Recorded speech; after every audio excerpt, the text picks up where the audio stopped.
Ranch and Nation. Today's a pretty good day. We're going to show you all a little bit about what we do with cows and all that. And today's the day we're going to be pregnancy checking all the cows, and then we're going to be sorting off some steer calves for weaning to be used for our pasture to plate beef. That'll be coming soon. And then we're also pulling off a bunch of older heifers as well to be sold at a later date. So y'all stay with us, and we ought to have some fun this go round.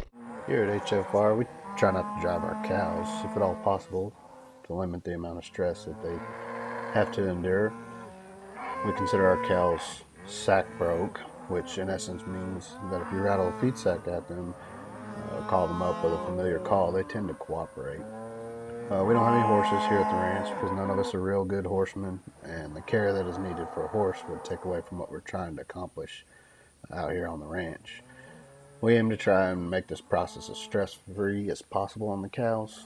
So as you can see, most of the cows have come up to the lane gate waiting for a ration of feed. They treat this stuff like a 4-year-old treats candy, so when we call, they usually come running. They're very familiar with the process because they've been fed in this lane numerous times in their life. So needless to say, they know the drill. But today, we had a few stragglers. There are a few older cows that have limps or don't get around as well as the others, and today they decided not to make the trip across the pasture.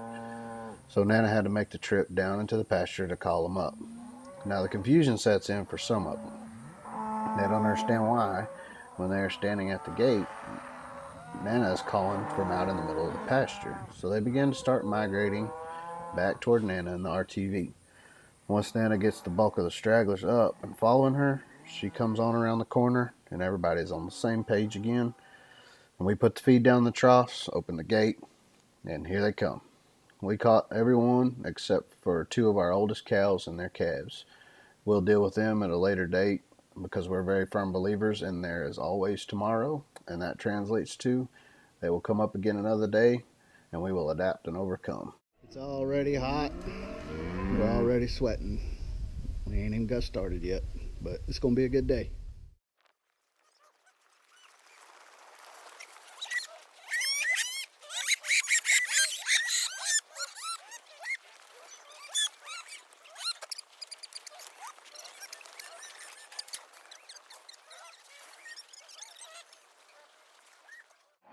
So now at this point in time, after the cows all come up in the lane and get fed, traditionally we have a process where we put the feed down in the troughs, the cows start eating, the calves are too small and don't really have any interest in the feed, and we'll come up behind the cows and pick the calves out of the back and sort them off to begin with. So today we think we didn't put enough feed in the troughs and the cows finished pretty early, so we got cows and calves both up in the working pens here. And so at this point what you're seeing is us sorting calves from cows because we want to get all the calves out from the cows so they don't get trampled, stomped on, things like that. So you're seeing us now separate those cows and those calves. You see me here closing the gate off. We've got cows in the pen kind of buried behind me, opening this gate here into the crowd alley, and that allows us to put the calves in here in a small little pen, which you'll see later, where we're putting all the calves in, so they're all together, so that whenever we're sorting cows and all that, the calves don't get trampled, they don't get bullied around. We have animals of similar size running together, and it's just a lot less stress, a lot easier on them. So we put the calves up in this crowd alley here. There's a pen kind of over to their right that they'll be going into. So then we'll go back and as we're sorting in these pens over here, so if the majority of what's in the pen is cows, it may be easier for us to sort cows off and not calves. And then if the majority is a bunch of calves in there, then it may be easier for us to sort calves into the crowd alley and leave the cows. So we just kind of work with what we have. We kind of let the cows and calves dictate what we're doing, and it kind of keeps them less pressured. Really, it's just a matter of kind of getting in their flight zone or their bubble, a little bit, and just gently encouraging them where you want them to go. So you see Dad and Uncle Brett up there. They're sorting a new load of calves into the crowd alley. So we'll do the same thing over again, and we continue that over and over until we have until we get down to where we got more cows than calves. So at this point, we have gotten to there. So I just shut the one gate, open the other gate, and then we start sorting cows off. And then once we're all said and done, we got nothing but cows in one pen, nothing but calves in another pen. So you see, we're letting all the mamas come through, and we'll shut the gate right there and prevent the calf from going through. So that's my job on the gate right there, is to be the cut man to steer back anything that kind of gets behind Poppy and Uncle Brett up there. So that's kind of how this process works. Again, we just try not to push the cows too hard. We let them kind of dictate. If you'll notice, the guys kind of staying back there, and we let them kind of work around. We may take a step or two forward, and that's about it, you know. So once we have them all sorted, we got cows over here in the pen to the left, a bunch of cows over here in the pen to the right. So now Uncle Brett and Don, they're in the back. They're loading this crowd alley with cows, because that's really the main purpose behind what we're doing here, is that we're gonna pregnancy check or palpate all these cows to see if they're bred, and we're gonna give them a dose of fly spray to give them some relief from flies that are pretty much all over them right now. So they've loaded up the crowd alley, ready to send some down the chute, and then as they go down the chute, one at a time, we'll catch them in the head gate, squeeze them down. The vet that we have will palpate them, pregnancy check them, and then that'll be that. So here we go. We're running cows up the chute. I'll detail with you a little bit about the chute and how it operates. So we have a couple of slide gates in there. We've opened it up, and the first cow comes through into the chute, and then I catch her with the head gate there, which prevents her from going forward or backwards. We close the back gate to another cow and go in there, and then I squeeze her down. So at this point in time, you're seeing something that's probably might be a little disgusting to some of you, but is absolutely necessary in the cattle business, because we make our money off of calves. So we need to know for sure whether or not the cow is bred or not. So you see Dr. Bill back there, who we have come out and pregnancy check all of our cows every year. He is doing what's called a palpation, and how that kind of works is that he's gloved pretty much up to his shoulder, and he inserts his hand up in the butt of that cow, and is able to feel her female reproductive organs inside of there, based off of downward pressure. And he's able to either feel a calf inside of there, or feel some membranes and stuff that he's trained to do as a veterinarian, to be able to detail exactly, well, not exactly, but to a pretty good degree of how pregnant she is. So basically what he'll do is we'll catch her just like you saw.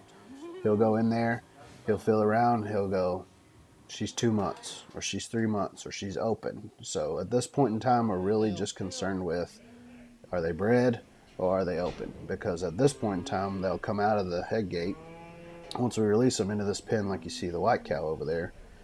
And whether or not they're bred or open depends on where they go from here. So this cow here that you see walking out in front of me, she's bred. So we're arranging the gates in a way that she gets to go back out to pasture, because she's bred. The bulls did their job. They took care of her, and she is pregnant, and she'll have a calf however far away she is from going to term. So you see me and Dad and Bill here talking, dilly-dallying around, ain't nobody paying attention. And there's one thing that's kind of out of the norm here, and that's that the head gate's open. So that cow could have pretty much ran straight through there and got out, and we would have missed her and had to recycle her through. Luckily enough, I have cat-like reflexes, and I prevented it. Not really. I'm slow as Christmas, but for some reason I was lucky enough to get it shut down before she came through. All in all, we got her caught, she got checked, she came back pregnant, so everything's good. So after the cows get pregnancy checked, Dr. Bill will announce that to Nana. You see standing there in the foreground, and she has our paper and stuff, that our charts that we have, our spreadsheets and everything for each cow, and she'll detail if the cow's pregnant, how far along she is, and all that. That job right there is very, very, very important. We can't document things enough, because there's so many animals running around there. You can have some sort of slip up, and turn around and you've lost, translated into beef, into customers, into money. So that's how that works. But she ended up pregnant. We'll kick her out. We'll run the next one in, and we'll keep a group. If they all keep coming back pregnant, we'll just keep the group in that pen there right behind me until we come across one that's open. So you see Uncle Phil up there at the top. He's kind of running them down the chute, and then I'll catch them. Dr. Bill will do his thing. So you see Dad there, standing there with the wand, and that's what we have. We have our fly spray there. We decided this year to do a topical application of flies. We were using fly tags. Fly tags can be kind of expensive, and the flies and the insects can build up a resistance to those particular chemicals. So we decided to change it up a little bit this year, and we decided to go with a spray.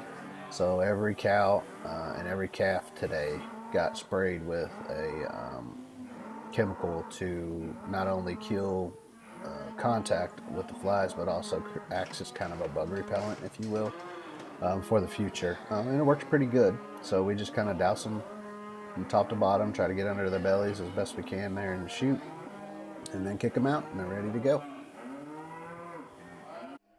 The new crop of feed steers for pasture to plate, and with some heifers sprinkled in there a little bit too. We'll be selling off the heifers as replacement heifers at a later date, but the feed steers were gonna grow real big. We'll be going for beef for somebody here in a few months. All right, y'all. That's pretty much it for the day. Thanks for hanging out with us. Hope you learned something. If y'all have any questions or anything like that, feel free to drop them in the comments below. Click that subscribe button. Also smash that bell up there in the top right so you'll know whenever we drop new videos. And y'all go make a hand somewhere and bless somebody today. Outside working cows better than a day in the office.